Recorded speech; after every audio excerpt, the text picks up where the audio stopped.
السلام علیکم پیارے بچوں، کیسے ہیں آپ؟ 7ویں جماعت اردو۔ پیارے بچوں، جیسے کہ آپ جانتے ہیں کہ آج ہمیں سوال کرنے ہیں۔ کیا کرنے ہیں؟ سوالات۔ دیکھو، پہلا سوال کیا ہے؟ پرندہ کو گزرے ہوئے زمانے کی کون کون سی باتیں یاد آ رہی ہیں؟ تو ہم نے کیا پڑھا سبق میں کہ کون سی باتیں پرندے کو یاد آ رہی ہیں جب وہ قید میں بند ہے، پنجرے کے اندر بند ہے؟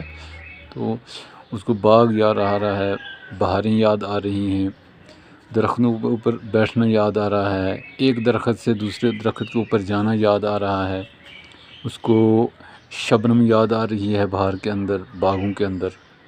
یہ تمام چیزیں یاد آ رہی ہیں، اس کو یہ یاد ستا رہی ہے۔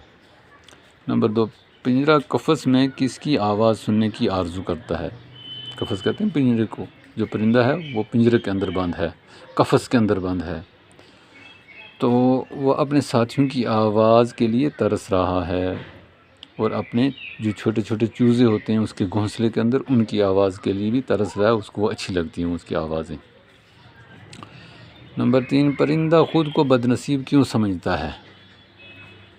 کیوں؟ اس لیے کہ یہ قید کے اندر ہے، یہ قفس کے اندر ہے، پرندہ جو ہے یہ پنجرے کے اندر بند ہے، تو آزاد نہیں ہے، باغ کے اندر نہیں جا سکتا ہے، اپنی مرضی سے آگے پیچھے جانا، اڑنا پھرنا، یہ اس کو نہیں حاصل، اس لیے یہ کہتا ہے کہ میں بد نصیب ہوں، اپنے آپ کو بد نصیب سمجھتا ہے۔ کیوں؟ اس لیے کہ قید کے اندر بند ہے، قفس کے اندر بند ہے۔ آپ یہ لکھ کر مجھے دکھائیں گے۔